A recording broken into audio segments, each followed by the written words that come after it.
Comment créer un programme d'entraînement pour progresser? Imagine dès ce soir être capable de créer ton programme d'entraînement selon tes besoins et en fonction de tes contraintes.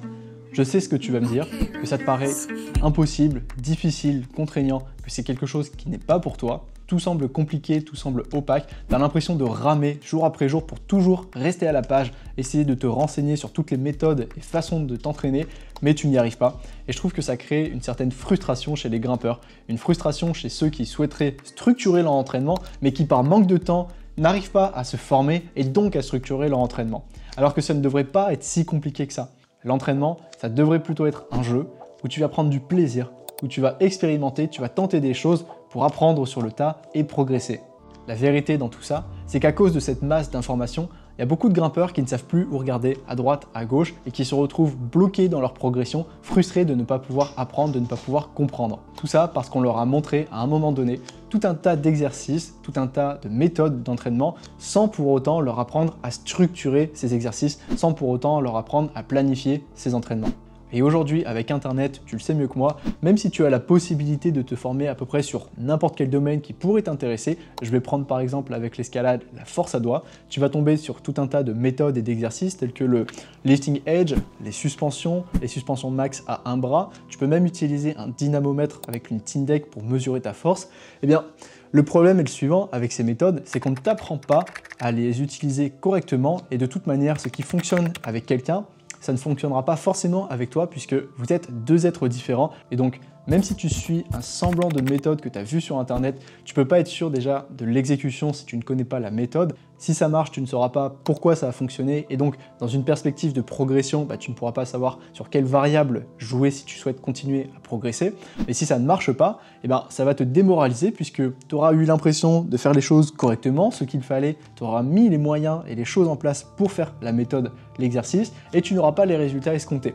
Résultat, tu vas te démoraliser et revenir à ton ancienne méthode, là où tu ne progressais pas en te disant que l'entraînement, ce n'est pas quelque chose pour toi, alors que c'est faux. Alors dans tout ça, moi je m'appelle Carl Jean et voilà comment j'ai fait pour m'en sortir.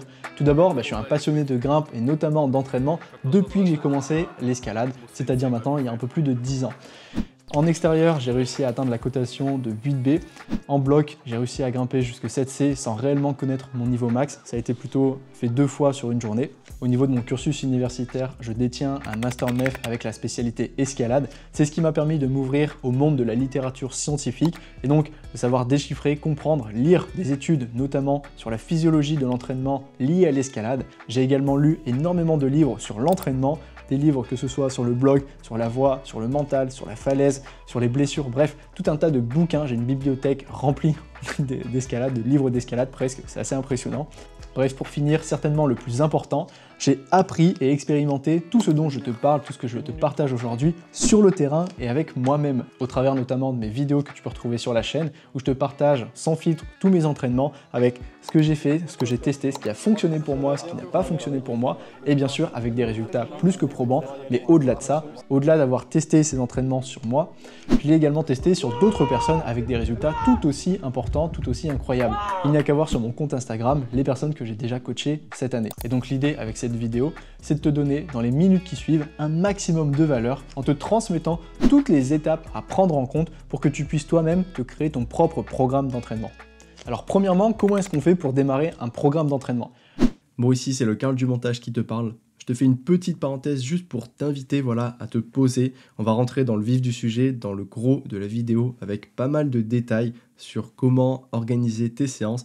Donc je t'invite à prendre un stylo, un crayon, bref, mets-toi bien et on va pouvoir reprendre. Déjà, il y a quelques notions de base à avoir sur la physiologie du corps. Voilà, c'est un petit peu lourd, mais il est nécessaire de comprendre comment fonctionne ton corps, notamment en termes de récupération musculaire, tendineuse, nerveuse, toutes ces adaptations qui sont différentes d'un tissu à l'autre. Par exemple, les adaptations du tissu musculaire, elles vont arriver beaucoup plus rapidement que celles du tissu conjonctif. Aussi, et je pense que c'est l'une des notions les plus importantes à maîtriser quelque peu pour pouvoir toi-même te créer un programme d'entraînement, c'est la notion de repos en fonction de la fatigue de ton corps. Mais il existe différents types de fatigue, je ne vais pas rentrer dans le détail, mais très grossièrement, tu vas retrouver par exemple de la fatigue musculaire, de la fatigue générale, de la fatigue nerveuse, de la fatigue mentale. Bref, il y a tout un tas de fatigues différentes et pouvoir les comprendre pour ensuite réguler ton entraînement, ça a son importance. Maintenant que j'ai terminé mon bref rappel à propos des adaptations tissulaires, on va pouvoir réellement rentrer dans le vif du sujet.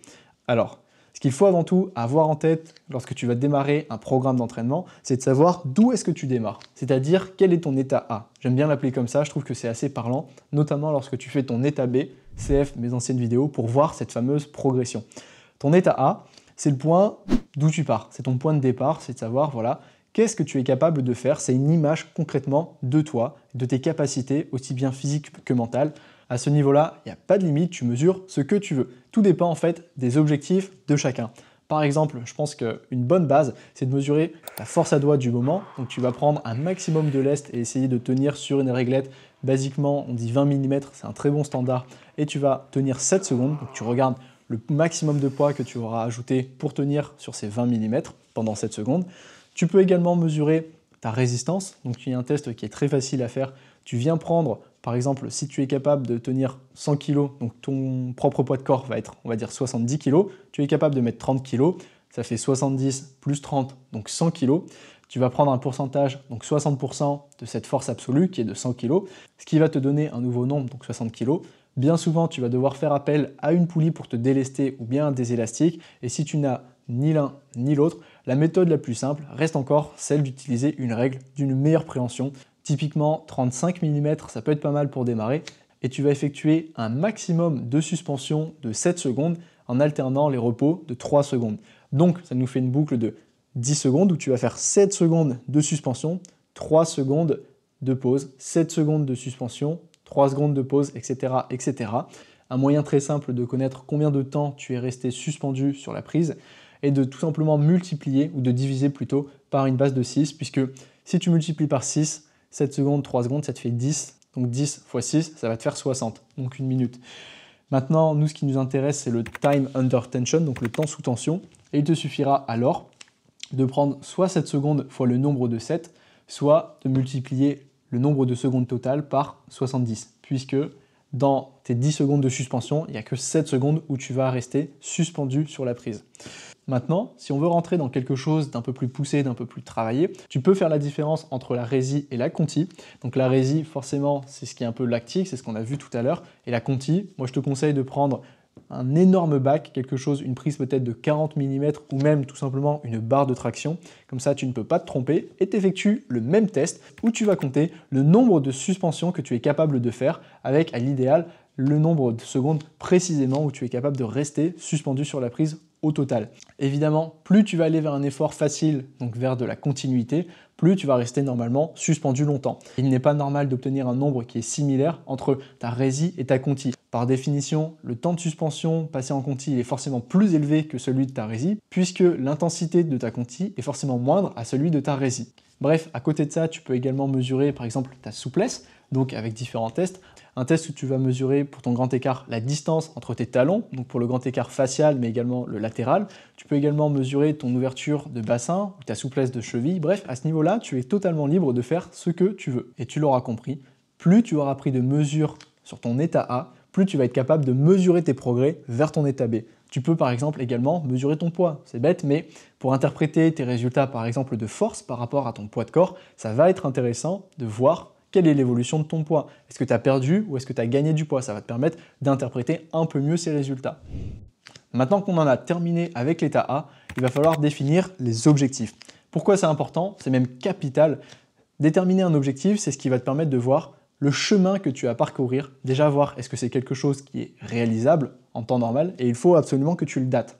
Si tu ne dates pas ton objectif, en fait tu ne peux pas mesurer, te mettre une échéance. Déjà pour la motivation, c'est un indispensable, je dirais, parce que si tu n'as pas de date précise et que ça reste vague, par exemple progresser et atteindre le 7A, c'est pas assez bon, c'est pas assez précis. Il faut que tu t'imposes une date dans 3 mois, 6 mois, 1 an, pour que tu puisses te dire à ce moment-là, j'arrête et je vais prendre mes mesures pour pouvoir voir si ce que je fais est efficace. L'idée derrière, c'est de pouvoir faire un bilan, voilà, à échéance régulière, pour voir si ce que tu es en train de faire t'apporte les résultats escomptés. Est-ce que tu te trompes de direction ou bien est-ce que tu vas tout droit vers tes objectifs? Est-ce que le week-end, tu ne peux pas t'entraîner parce que tu vas voir ta famille? Est-ce que tu as du temps à passer avec tes proches? Bref, ce sont des questions qu'il faut que tu te poses avant de démarrer ton entraînement, sinon tu vas droit vers la catastrophe. Ensuite, maintenant qu'on a notre état A, qu'on sait ce que l'on vaut, qu'on a déterminé nos objectifs avec une échéance, par exemple une compétition dans 3 mois, il va être important de prendre en compte nos contraintes.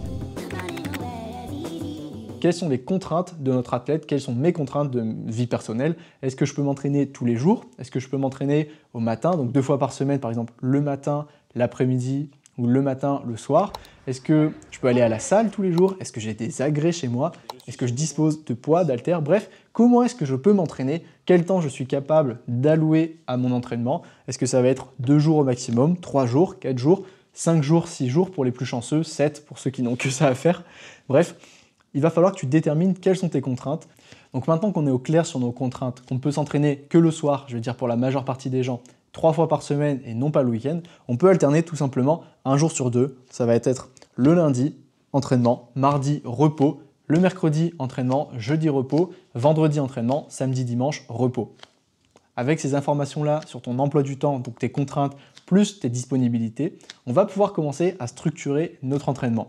Et pour commencer, sur une période donnée, il est important, donc je parle sur une période plus ou moins de 3 mois, ça peut être plus long, 6 mois, 1 an, mais on va dire 3 mois, c'est assez bien je trouve pour avoir, c'est ce que je te disais, une régulation tous les 3 mois, voir si les effets de ton entraînement portent leurs fruits.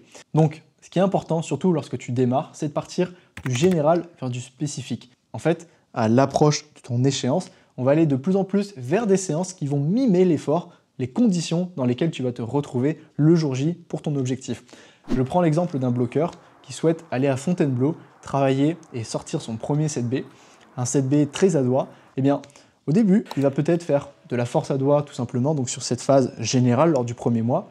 Puis le deuxième mois, il va commencer à faire des blocs à doigt. Puis le troisième mois, il pourra se concentrer quasiment exclusivement sur des blocs très à doigt, peut-être même des réplicas s'il a un spray wall, un moonboard, quelque chose qui va lui permettre lui-même de tracer, de répliquer les mêmes mouvements de son bloc pour pouvoir se rapprocher le plus possible de l'effort qu'il va devoir fournir. Si j'avais été un falaisiste ou tout simplement quelqu'un qui fait de la voie et qui souhaite progresser en endurance, les premières semaines, je vais rester sur une base certainement de volume pour essayer d'accumuler un maximum de mouvements pour préparer mon corps et mes avant-bras à toutes ces séries d'exercices qu'il va subir. Le deuxième mois, je vais forcément faire énormément de voies, des doublettes par exemple. Je pourrais également faire des circuits de 30 mouvements pour travailler ma résie. Et puis, plus on va avancer vers le deuxième et troisième mois, donc vers l'échéance finale, par exemple, on va dire une compétition, plus j'ai essayé de mimer des efforts que je vais retrouver le jour J. Donc, si tu as une voie, tu es sur un mur, on va dire d'une quinzaine de mètres, tu vas certainement mettre plus ou moins entre 2 et 3 minutes par voie. Si ta voie, celle que tu projettes, on va dire, est orientée vers des pinces, tu as tout intérêt à travailler des circuits en pinces, mais encore plus à mimer la durée de ton effort. On va dire que ta voie dure 3 minutes, tu as tout intérêt à travailler des circuits en pinces 2-3 minutes. Maintenant, quand on parle de planification, quand on parle d'entraînement, je trouve qu'il y a quelque chose qui est vraiment sous-estimé, c'est le plaisir que l'on a dans la grimpe.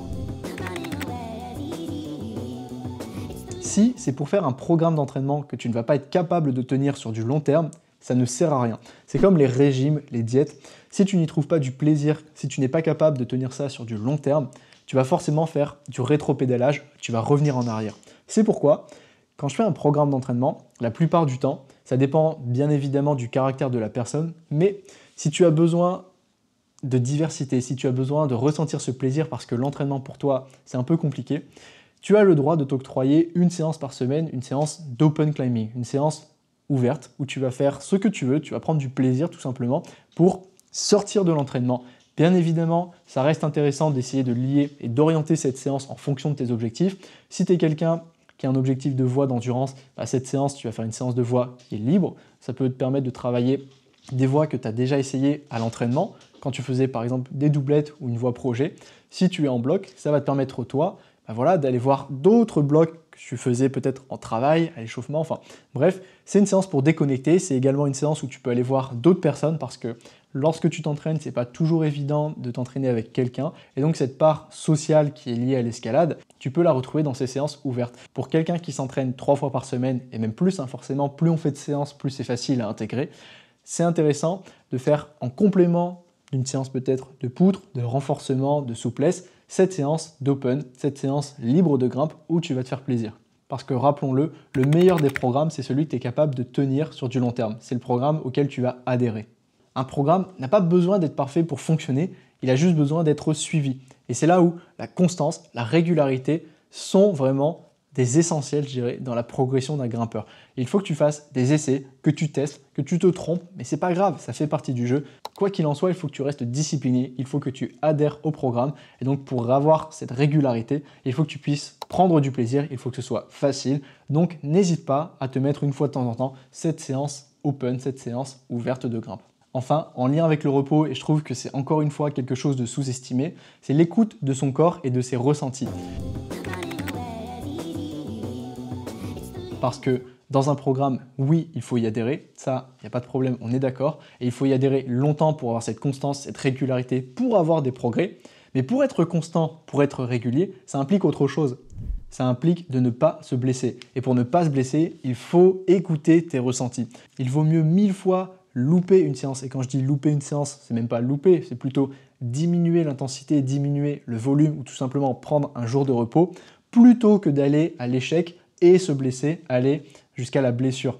Ça, c'est vraiment la pire chose à faire. La blessure, c'est l'ennemi numéro 1 du progrès. Sur une carrière de grimpeur, on va dire de 40 ans, si tu passes la moitié de ton temps à te blesser tous les 6 mois, parce que quand on parle d'une rupture de poulie, tu en as pour 1 an, si ce n'est pas plus, pour revenir à ton niveau max. Et donc, pour revenir à ton niveau max, c'est déjà une chose, mais toi, tu ne cherches pas à revenir à ton niveau max, ton niveau d'antan. Toi, tu cherches à progresser. Et donc, tout ce temps que tu vas passer à faire de la rééducation, c'est du temps que tu ne vas pas passer à progresser. Je vois beaucoup trop de grimpeurs se blesser et qui, au bout d'1 an, ben voilà, se remettent simplement d'une blessure. Et je ne vais pas dire qu'ils ont perdu 1 an d'escalade pour progresser, mais dans les faits, c'est un peu ça. Et donc, sur une période de 40 ans, si tu te blesses quasiment systématiquement tout le temps, très souvent, on va dire, bah, tu vas perdre peut-être 10 ans. Et c'est là où ça te met un peu en perspective les choses. Je trouve que c'est un point à ne pas négliger.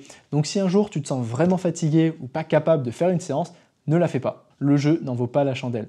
Et pour ça, pour pallier à ce genre de choses, alors déjà il y a le fait essayer de se masser les doigts. Tu peux essayer de te toucher, tu vois, essayer de voir est-ce que tu as des douleurs, quel ressenti. Mais ce que j'aime bien faire, c'est moduler justement le volume de ton entraînement. Toutes les semaines, tu vas pouvoir augmenter le nombre de séries, le volume, pas l'intensité forcément. Le volume, c'est plus important d'abord pour commencer, puis l'intensité. Toutes les 4e semaines du mois, je te propose de faire une semaine de décharge pour récupérer. C'est-à-dire que tu ne vas pas modifier l'intensité, simplement le volume de ce que tu fais. Si tu avais l'habitude de mettre 16 essais de qualité sur une séance de bloc, tu n'en mettras que 8. Et cette semaine-là, elle va permettre à ton corps de récupérer et il te remerciera, crois-moi. Ensuite, on va passer aux séances. C'est clairement le cœur d'un programme d'entraînement. Qu'est-ce que tu mets dedans ?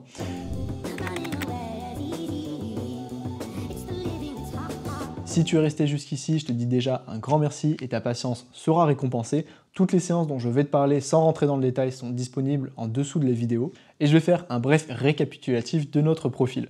Alors, on a commencé tout simplement par voir quel était notre état A. On a ensuite défini nos objectifs, donc qui étaient par exemple une compétition. Quelles étaient nos contraintes, c'est-à-dire les jours où on pouvait ou pas s'entraîner. On ne pouvait pas s'entraîner le week-end et on pouvait s'entraîner un maximum de 3 fois par semaine. Donc une journée sur 2, le lundi, le mercredi et le vendredi. Ensuite, on a vu qu'il fallait aller plutôt du général vers du spécifique à l'approche d'une échéance. L'importance de garder du plaisir, donc une séance libre bien souvent dans ta programmation pour pouvoir y adhérer sur du long terme, pour avoir cette notion de plaisir. Ensuite, le fait de ne pas se blesser, donc s'écouter, donc en réduisant le volume toutes les 4e semaines du mois, bien souvent de 50%. Écouter les ressentis de ton corps, ça va de pair avec ça. Et ensuite, avoir cette constance, cette régularité pour avoir tous les 3 mois un bilan de ton entraînement et voir est-ce que tu avances vers tes objectifs. Donc maintenant, les séances, qu'est-ce qu'on met dans son programme d'entraînement? Je vais te partager des exemples de séances que j'ai moi-même déjà fait, déjà réalisées et que j'ai aussi filmé sur ma chaîne YouTube. Donc je te mettrai le lien de chacune des vidéos dans le PDF. Concernant la force à doigts, ce que tu peux faire, un grand classique, c'est de la force à doigts sur 20 mm. Donc je pense que tu connais déjà assez cette méthode, celle de se suspendre à deux mains pendant 7 secondes, pendant 6 sets, avec 3 minutes de repos. Pour la force à bras, c'est un peu la même chose, sauf qu'au lieu de faire une traction max, tu vas faire 3 tractions pour travailler ta force. Si tu souhaites maintenant bosser la puissance, on a plusieurs choix. Tu peux le faire sur un panguliche. Donc je rappelle, pour ceux qui ne connaissent pas cet agrès, c'est celui qui ressemble à une échelle avec des lattes en bois. Tu peux prendre des lattes plus ou moins petites, plus ou moins grandes, avec des espaces plus ou moins grands également. Pour un débutant, tu vas déjà juste pouvoir travailler ta puissance en faisant des montées régulières, donc 1, 2, 3, 4, 5, 6, 7 lattes. Pour quelqu'un d'intermédiaire, tu vas pouvoir faire une latte sur 2 Pour quelqu'un d'avancé, tu vas pouvoir faire le fameux 1, 4, 7. Et pour les experts, ceux qui sont vraiment très bons là-dedans et qui ont énormément de puissance, qui souhaitent aller au bout des choses, tu peux travailler le fameux 1, 5, 9. Donc ça, c'est le Saint Graal en escalade pour travailler ta puissance, ton explosivité. Je te propose de faire 6 sets avec un minimum de 3 minutes de repos pour prendre des repos de qualité. Et enfin, information importante à savoir, tu démarres évidemment avec les 2 mains sur la première latte et tu dois terminer avec les 2 mains sur la dernière latte. Pour une séance de bloc ouverte, c'est très simple, tu peux aller par exemple dans ta salle préférée et faire un maximum de blocs en 5 essais. Tu vas sur chaque bloc, tu te mets un peu en condition, tu essaies de faire en sorte que chaque essai compte et tu te donnes un maximum de 5 essais pour réaliser le bloc. Pour la voix, c'est un peu la même chose, tu peux faire une séance d'open en travaillant des voix max, en faisant un essai toutes les 20 minutes pour essayer 5 voix, 6 voix dans la séance. Ensuite, si tu souhaites travailler de l'arésie, tu peux travailler l'arésie en faisant des doublettes. Des doublettes, c'est-à-dire tu vas grimper 2 fois la même voix ou tu peux même varier et faire une voix dure, une voix facile ou une voix facile, une voix dure ou 2 voix différentes mais de la même cotation. Ça, j'aime bien le faire, souvent pour travailler ma résie, c'est une de mes séances favorites. Enfin, pour travailler ta conti, on a le fameux arcing, c'est-à-dire passer énormément de temps, un gros volume à une faible intensité. J'aime bien le faire en traversée sur mon pan de bloc, puisque ça me permet de rester très longtemps sur le mur, 10 minutes, 15 minutes, 20 minutes, 30 minutes, 45 minutes pour les plus fous. Si tu es quelqu'un qui débute, je te conseille de démarrer avec les pieds au sol. Le but, c'est vraiment de ne pas se sentir daubé, mais je t'invite à regarder plus concrètement ma vidéo. Bon, maintenant que je t'ai partagé toutes ces informations, évidemment, il te manque des billes. Comment est-ce qu'on s'entraîne concrètement? Comment on organise chacune des séances pour progresser sur du long terme, ne pas se blesser? Comment est-ce qu'on gère le volume, l'intensité? Comment est-ce qu'on fait pour créer un pic de performance? Comment on planifie ces cycles d'entraînement? Bref, il y a tout un tas de questions auxquelles je n'ai pas encore répondu. Ce qui te manque clairement, c'est une expertise pour pouvoir clarifier également tes besoins. Quels sont tes besoins selon tes contraintes? Analyser ta grimpe, comprendre comment réaliser et adapter les exercices dont je viens de parler. Et voilà comment ça peut tout changer pour toi. Déjà, il y a 0 charge mentale, aucune prise de tête, tu connais tes séances, ton seul focus, c'est de réaliser la séance. Tu n'as pas besoin de te demander ce que tu dois faire. Est-ce qu'aujourd'hui tu te reposes? Est-ce que tu fais de l'endurance? Est-ce que tu fais de la force, de la poutre, du bloc? Bref, tu as juste à te concentrer sur la séance que je te donne et on va progresser ensemble sur tes objectifs. Et donc voilà ce que je te propose, un accompagnement en ligne de coaching d'escalade visant à cibler tes besoins selon tes contraintes pour atteindre tes objectifs. Tout ceci avec un suivi hebdomadaire pour pouvoir te guider dans la réalisation des exercices, mais également l'accès à mon numéro de portable personnel pour pouvoir répondre à toutes tes questions liées à l'entraînement. Pour obtenir cet accompagnement, rien de plus simple, tu as juste à cliquer sur le lien en dessous de la vidéo. Et puisque tu es resté jusqu'ici, ça veut dire que tu fais partie des personnes les plus motivées, les plus fidèles, je dirais, de mon audience. Et j'ai envie de te faire une offre, un cadeau. Mais attention, c'est une offre à durée limitée, elle ne durera que 3 jours et voici ce que je te propose, une réduction de moins 15% immédiate sur mon coaching en ligne. En prenant ce coaching, tu vas pouvoir débrancher le cerveau et te focus en pilote automatique sur tes séances et rien que tes séances. Tu vas pouvoir avoir accès à mon canal privé de communication et pouvoir également bénéficier d'une personne compétente, dévouée à ta réussite, à tes progrès vers l'atteinte de tes objectifs. En bonus avec tout ça, je t'offre gratuitement mon programme général d'endurance sur 4 semaines pour pouvoir toi-même te faire la main. Si cette vidéo t'a plu et qu'elle t'a permis de construire toi-même un premier programme d'entraînement, sache que mon accompagnement te permettra d'aller encore plus loin. L'offre est la suivante, je te la rappelle, moins 15% immédiatement sur mon coaching en ligne d'escalade. L'offre ne dure que 3 jours et c'est le premier lien en dessous de la vidéo pour y accéder. Je te remercie d'être resté jusqu'au bout de la vidéo, je te souhaite une bonne journée, à la prochaine, ciao.